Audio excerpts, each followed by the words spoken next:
Hey everyone, welcome to the show. So, I have a bunch of new polling to share with you guys about Trump, about ICE. There's a lot to get to, so I'm going to dive right in. So, first up is polling from Pew Research. This is brand new.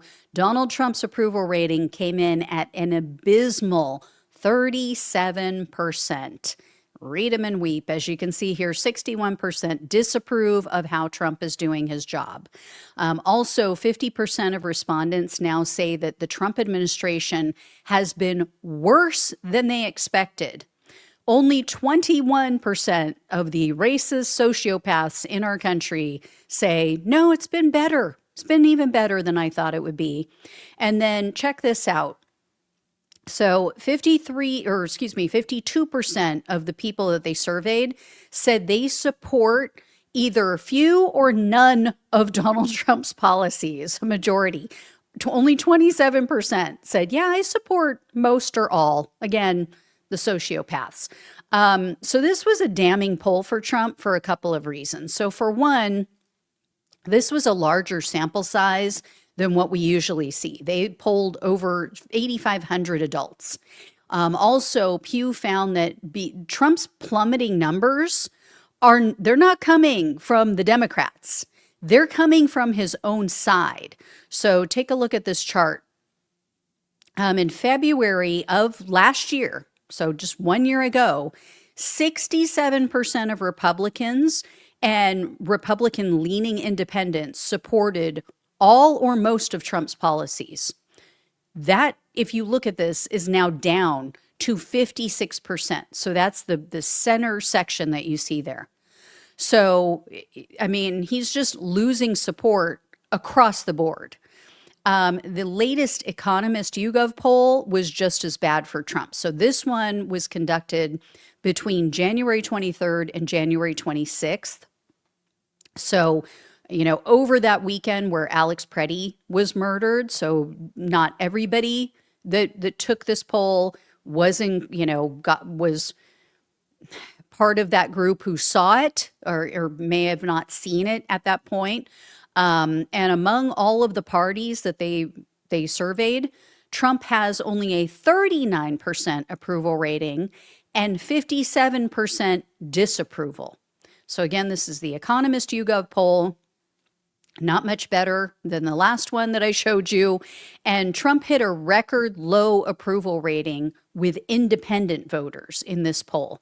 So check this out. Only 27% of independents now approve of the job that Trump is doing. 67% disapprove. This is the kiss of death, politically speaking. You have to win a majority of independents in any election nowadays because they are the largest part of the electorate. They are larger than the Republicans. They are larger than registered Democrats. They are the largest voting bloc now in this country. And Trump hit another new low in a recent American Research Group poll. So this was shared by Newsweek.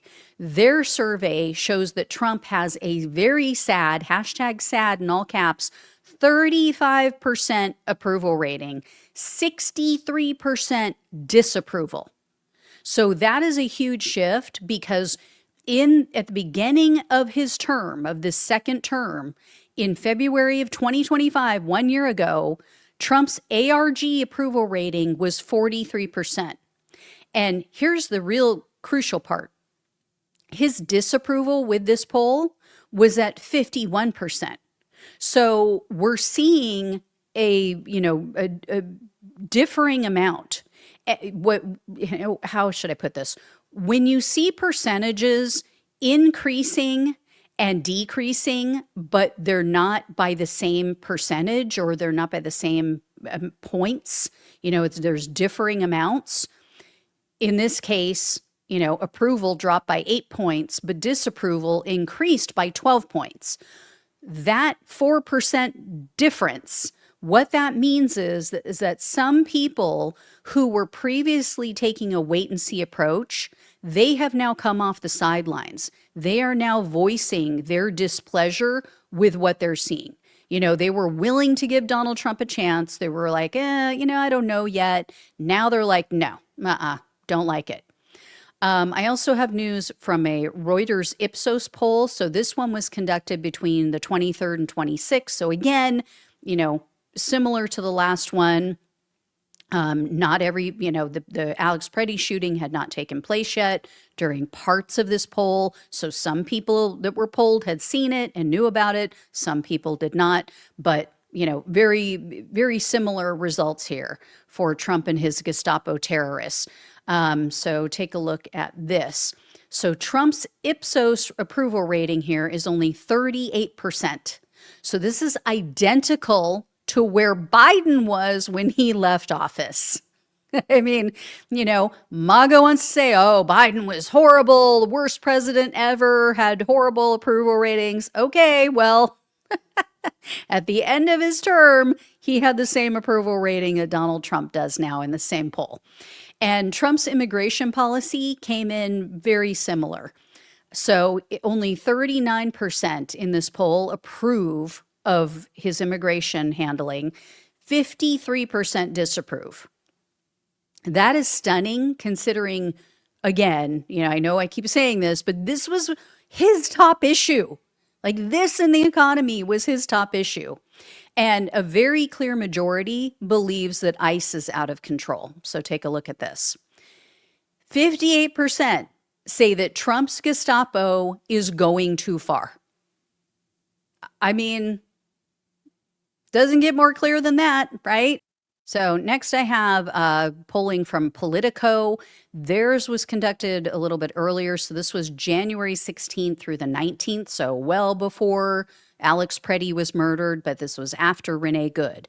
And even then, a plurality, 49%, said Donald Trump's regime is being too aggressive about deporting people. So take a look at this. Now, what really stood out was that this figure includes 21% of respondents who voted for Donald Trump in 2024. It also includes 46% of the people who did not vote at all in 2024. The other thing that makes this significant is the responses to their questions about the 2026 midterm elections. So Politico pollsters asked in November, you'll be voting for a U.S. House member to represent you in Congress. Which of the following stances would you prefer a representative to take? Okay, here's the results. A plurality, 38%, said that they would prefer a candidate who will curtail what Donald Trump is doing. So again, not good for him because people are specifically looking for people who will put the brakes on him. And that 38% includes 14% of Trump 2024 voters. So guess how those people will be voting in November. And then check this out. So there's this screen. A combined 43% said they either strongly or somewhat support abolishing ICE. Only 33% strongly or somewhat oppose that idea.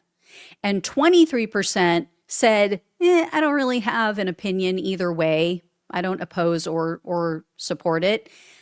Again, this was before Alex Preddy. So I would venture a guess a lot of that 23% have moved into the support category, right? And then the crosstabs on this are absolutely wild. So take a look. A total of 28% of Trump 2024 voters now say that they strongly or somewhat support abolishing ICE as well. Unbelievable. 28% of Trump voters. And then a combined 35% of non-voters also say that they support abolishing ICE. And the recent New York Times Siena polling shows almost the same thing. So when they asked people how they feel about Trump's immigration policies, a majority disapprove. 57% either somewhat or strongly disapprove of how Trump is handling immigration, and 48% strongly disapprove. A plurality strongly disapprove. Once again, a combined 13% of Donald Trump voters strongly disapprove. Strongly, or I should say strongly or somewhat disapprove of how he's handling immigration. And then the pollster also asked specifically about ICE. It was even worse. Take a look at this. 63%, a combined 63%, disapprove of how ICE is doing their job. And again, this includes 19% of Trump 2024 voters. And on the whole, respondents think that Trump's presidency has been a failure. Look at this. Trump is underwater by double digits on every issue with the exception of securing the border. And even with that, as you can see here, he is still only 3 points positive. And then check these out. So 84% of Democrats and a plurality, 43% of independents say that Trump is on track to be the worst or one of the worst presidents in history. Absolutely crazy. And 49% of respondents say the country is now worse off than it was 1 year ago. So remember that whole, slogan that a past president had, ask yourself this: are you better off today than you were a year ago or 4 years ago, whatever it was? Not good. Not good for Trump. And only 32% of Fear News Network Kool-Aid drinkers think that we're better off. So, I mean, this should be freaking Republicans out. This should be freaking out the Republicans in Congress. So no surprise, Trump scored an abysmal number on the economy and the direction of the country. Take a look at this. 70% rank the economy, a combined 70% rank the economy as either fair or poor.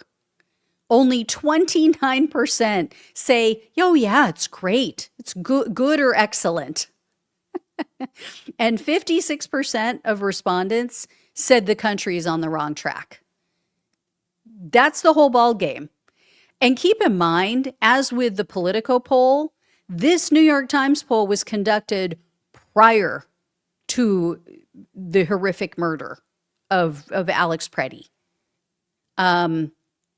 I mean, this is just so blatant, you guys. YouGov also released their findings in a poll that they conducted. This was conducted, though, on the day that Alex Preddy was murdered.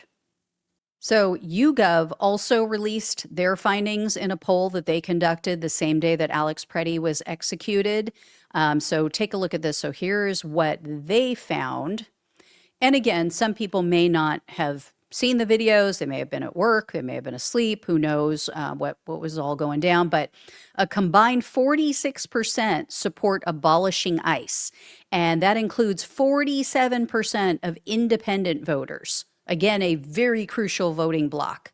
And as you can see here, 19% of Republicans also agree with this. I mean, they're in trouble. They're definitely in trouble. YouGov is also, or I should say, YouGov also asked about ICE specifically, and here is what they found. So 57% disapprove of how ICE is doing their job. And that includes 63% of independents and even 18% of Republicans. And consider this. Videos taken from different angles of Alex Preddy's murder were still coming out, like later that day, the next day, the following week. So after this poll was conducted. And as you all know, the videos coming out throughout the next day and, over the following week were even worse for Donald Trump and his regime. So future polling on this in focus groups, they're going to be very interesting. I have some to share with you guys this week, but I also have good news for the midterms. So take a look at this. Back to October of 2024, just before Donald Trump was reelected. Hello, Republicans led on this measure. 67% of Republicans, or those who lean Republicans, said they were extremely motivated to vote in 2024, compared to just 62% of Democrats. You come over to this side of the screen, Republican enthusiasm down. Now they feel like they're going to the dentist. Just 50% of Republicans say they're extremely motivated to vote in 2026, compared to 66% of Democrats. And you want your folks to be motivated to go out there and vote. And this gives the game away right here. Choice for Congress, the margin. Among voters overall in our CNN SSRS poll, Democrats led by 5 points. But among those extremely motivated, hello, it's a 16-point advantage. So Democrats have a turnout advantage. You've been seeing that in those off-year elections, right? New Jersey, Virginia governor, those special elections for the House that Democrats have been coming out in droves and very much outperforming the baseline from 2024, how well Kamala Harris did in those districts. So yeah, the Democrats clearly hold an enthusiasm advantage right now, which is absolutely essential. We saw it just this last week, or over the weekend, with Democrats winning a red district by double digits in an area that they haven't won in decades. And this wasn't the only poll that shows Democrats with the advantage. So in the New York Times Siena poll, Democrats held a 5-point lead on the generic ballot. And even the Fox News poll shows Democrats in the lead, which just has to be freaking their audience out. So as you can see here, Democrats are ahead by 6 points on their generic ballot question. And take a look at how voters under 30 plan to vote. 64% for Democrats, only 36% for Republicans. So that's if you go down this list, it's the third from the top. You can see those numbers. This should be such a wake-up call for Republicans if they hope to win in the future. And Democrats hold an enthusiasm advantage in the Fox poll, as I mentioned, as well. And not only do they hold an advantage on the generic ballot in this Fox News poll, but they hold an enthusiasm advantage in this Fox poll as well. So check out this one. So 82% of Democratic voters are extremely motivated to vote, compared to only 76% of Republicans. This is why they just won in Texas. So anyway, guys, I will have more for you. Thank you all so much for watching and listening. Please like, please share, and subscribe. Please donate if you can. Love you all. Take care. Talk with you soon.